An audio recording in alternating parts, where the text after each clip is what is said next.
merespon nikmat dan ujian dari Allah Subhanahu wa taala. Kan biasanya kalau kita ngomongin tentang nikmat identik dengan syukur ya. Terus kalau ujian identik dengan sabar. Tapi gak selalu kayak gitu keadaannya. Kadang-kadang nikmat itu bisa bikin kita GR. Ujian bisa bikin kita salah sangka kepada Allah Subhanahu wa taala.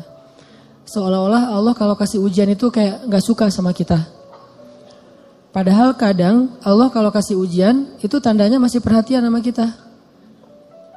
Kenapa atuh perhatiannya ngasih ujian? Bisa banyak banget alasannya, bisa pengen ngapusin dosa-dosa kita, bisa pengen ngangkat derajat kita walaupun kita nggak usah terlalu kegeeran ke sana, minimal menghapus dosa-dosa ya. Bisa juga emang mungkin hanya dengan cara dikasih ujian kita rajin beribadah.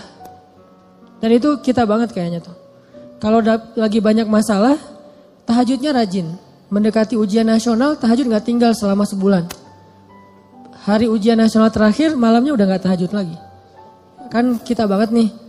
Nah orang yang tipenya kayak gini kadang emang cara untuk biar dekat ke Allah emang dikasih ujian. Makanya jangan jadi tipe kayak gitu. Walaupun ada orang lain yang soleh tapi tetap dikasih ujian. Kenapa? Karena Allah Subhanahu wa taala benar-benar pengen lebih dekat sama dia. Makanya Nabi bilang asyadun nas balaan al-anbiya summas salihin. Orang yang paling banyak diuji sama Allah itu orang para nabi, kemudian orang soleh, kemudian yang mendekati kesolehan dan seterusnya dan seterusnya. Ternyata kadang ketika kita dikasih nikmat, kita tuh jadi kegeeran. Jangan-jangan ternyata nikmat itu bukan sebuah anugerah, justru nikmat itu adalah sebuah istidraj. Gimana kita ngebedain anugerah sama istidraj? Indikatornya sederhana, seperti apa hubungan kita dengan Allah lewat nikmat itu. Kalau nikmat itu menjauhkan kita dari Allah dan makin nikmat makin jauh, biasa-biasa aja, lempeng dalam urusan agama, berarti nikmat itu adalah istidraj. Kalau nikmat itu bikin kita makin bersyukur, bentuk syukurnya bisa makin dekat ke Allah dalam bentuk ibadah, bisa juga makin banyak manfaatnya ke orang lain dengan berbagi, berarti nikmat itu adalah anugerah. Dua-duanya nikmat, karena dua-duanya dinikmati. Tapi ada anugerah, fadl, ada juga istidraj. Atau kadang-kadang kegeeran kita kasus yang lain misalnya gini. Kayak dalam keluarga ya. Dalam keluarga kita berdoa nih. Berdoa, ya Allah mudahkanlah rezeki saya, keluarga saya, pasangan saya, kayak gitu-gitu. Atau anak kita sakit. Terus kita berdoa, ya Allah sembuhkanlah anak saya. Yang berdoa malam itu bukan cuma kita loh. Orang tua kita berdoa, pasangan kita berdoa. Kadang sampai pembantu juga berdoa. Tiba-tiba Allah kasih kita nikmat lewat doa ini. Misalnya anak sembuh, misalnya kita lulus ujian, misalnya dapat kerjaan. Terus kita tiba-tiba kegeeran. Ya doa saya diijabah banget ya. Di sini nih kegeerannya nih. Apa ini enggak husnuzon Ustaz? Husnuzonnya kalau Allah maha baik ya. Mau mengijabah doa orang yang tidak layak diijabah. Ini husnuzon. Kalau kegeeran, ya. Alhamdulillah saya orangnya layak diijabah doa ya. Doa saya tuh cepat banget diijabah. Lo baru semalam doa, hari ini udah ijabah. Kalau yang diomongin adalah kitanya, itu kegeeran. Kalau yang diomongin adalah kebesaran Allahnya, itu namanya husnuzon, bagian dari tahaddus bin ni'mah. Wa amma bi ni'mati rabbika fahaddis. Yang dibicarain tuh bukan kita, tapi Allahnya. Atau kalau mau lebih nggak GR lagi, kita berhusnuzonnya bukan cuma ke Allah. Allah maha baik plus, oh ini kayaknya ada doa di dalam keluarga saya nih yang diijabah oleh Allah. Bisa doa ibu, bisa doa ayah, bisa doa pasangan, bisa doa bahkan pembantu yang kita nggak tahu diam-diam dia mendoakan kita. Jadi bukan kitanya yang hebat, yang keren, yang soleh, tapi ada orang lain di sekeliling kita yang soleh kemudian mendoakan sehingga memudahkan urusan kita. Sama kayak dalam dakwah, misalnya saya dengan teman-teman bikin pemuda hijrah nih. Pemuda hijrah ini dulu taklimnya 3 tahun yang lalu paling banyak cuma 30 orang. Selama 8 tahun. Tiba-tiba alhamdulillah Allah berikan keberkahan, jadi rame. Kita jadi bareng-bareng sekarang, ada ribuan orang misalnya. Saya selalu mention ke teman-teman, ini pasti ada orang di antara tim kita nih, yang dia itu sama Allah itu dekat banget. yang diam-diam malam dia berdoa, gara-gara doa dialah jadi banyak kemudahan untuk kita. Bukan, mungkin yang doa semua ikut berdoa, saya berdoa, teman-teman semuanya berdoa, cuman jangan kegeeran, ya alhamdulillah ya, saya baru doa kemarin sekarang udah diijabah. Ini kalau kita kayak gini, ini agak kegeeran, sesekali wajar. Kalau sering kali, ini gak bagus. Bikin kita jadi ngerasa udah baik, udah soleh. Dan Allah mengatakan, fala tuzakku anfusakum. Jangan kalian menganggap diri kalian udah baik, soleh, suci. Huwa a'lamu bimanittaqo. Allah lebih tahulah siapa yang paling taat. Jadi teman-teman, kadang kayak gitu kegeerannya. Atau ada juga bentuk kegeerannya gini. Dia jomblo. Udah gitu ngelamar cewek hafizah 30 juz. Dia tuh belum bisa baca Quran, baru hijrah, tapi diberikan istri hafizah 30 juz. Atau sebaliknya, dia cewek baru berhijab banget, diberikan suami hafiz 30 juz. Udah gitu dia kegeeran. Wah, berarti saya udah pantas buat dia nih. Atau dia pantas buat saya. Enggak, jangan-jangan Allah sengaja ngasih kita pasangan yang soleh banget karena cuma dia yang bisa menghijrahkan kita dan memperbaiki kita. Kalau dikasih yang tanggung-tanggung ntar lepas lagi nih.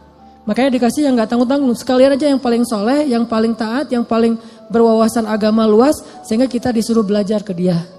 Bisa kayak gitu. Padahal yang datang ke dia itu banyak. Ada yang sama-sama hafiz. Kenapa yang lebih baik dari kita hafiz gak diterima? Karena udah sama-sama soleh. Terus siapa lagi yang perlu diperbaiki kan? Bisa jadi kita justru ketemu dengan orang yang keren.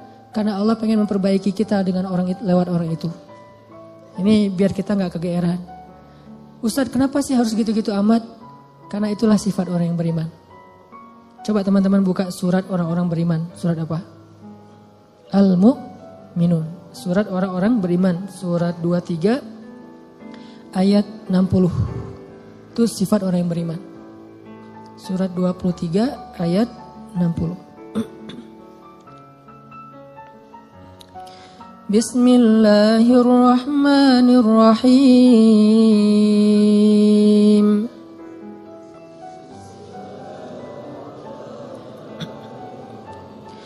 والذين يؤتون ما آتوا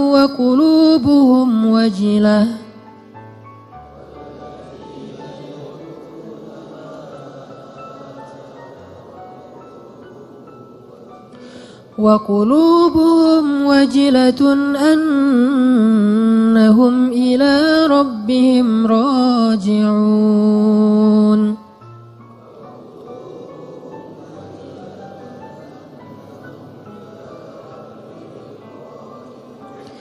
أولئك يسارعون في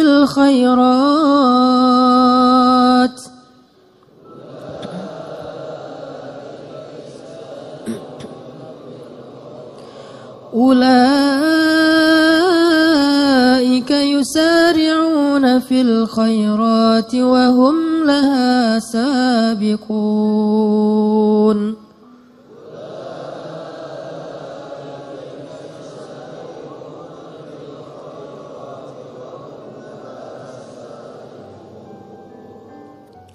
Dan orang-orang yang telah memberikan apa yang telah mereka berikan dengan hati penuh rasa takut karena mereka yakin bahwa sesungguhnya mereka akan kembali kepada Rabb-Nya. Mereka itulah orang-orang yang bersegera kepada kebaikan-kebaikan dan mereka itulah orang-orang yang lebih dulu memperolehnya. Ini terjemahannya agak sedikit rancu ya. Karena kalau kita baca tafsir bukan memberikan, melakukan. Jadi ketika ayat ini turun, Aisyah nanya kepada Nabi apa tafsirnya. Walladzina yu'tuna ma atau wa qulubuhum wajilah. Dan orang-orang yang telah memberikan apa yang mereka telah berikan sedangkan hati mereka masih merasa takut. Aisyah nanya, maksudnya apa ya Rasulullah? Kenapa mereka takut? Apakah mereka melakukan dosa-dosa? Apakah mereka bermaksiat sehingga mereka menjadi takut? Kata Nabi, bukan. Maksud melakukan atau memberikan di sini adalah mereka udah sholat, mereka puasa, mereka sedekah. Jadi bukan cuma sedekah ya, semua amal soleh. Mereka udah bantu orang. Jadi mereka itu udah banyak banget ngelakuin kebaikan. Sedangkan hati mereka wajilah. Masih merasa takut. Takut apa? Takut ketika kembali kepada Allah gak sanggup menghadap Allah dengan amal yang sedikit. Coba bayangin. Udah banyak amal, masih takut menghadap Allah, wajilah. Gimana lagi kalau berbuat dosa, beramal aja masih takut sama Allah. Kalau kita kan kadang-kadang ngerasa takut ke Allah itu kalau habis buat dosa ya. Dan ini juga bagian dari iman, keren sih. Cuman iman kan berderajat-derajat. Lahum darajatun inda rabbihim. Orang beriman aja bertingkat-tingkat. Ada orang beriman ketika bikin dosa takut kepada Allah, langsung taubat.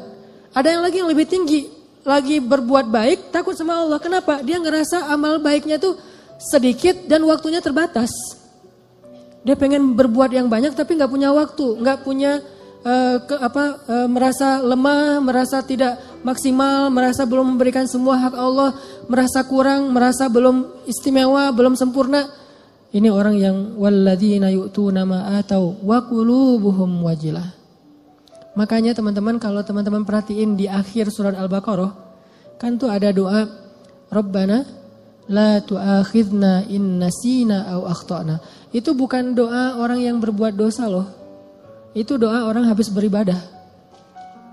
Dia habis beribadah, habis sholat misalnya, doanya Rabbana la tu'akhidna in nasina aw akhtana. Udah beribadah masih minta maaf sama Allah. Ya Allah jangan marah ya sama saya kalau saya ada yang silap, ada yang lupa, ada yang gak sempurna. Ini orang beriman, udah beribadah masih minta maaf. Sama kayak ayat idza jaa nasrullahi wal fath.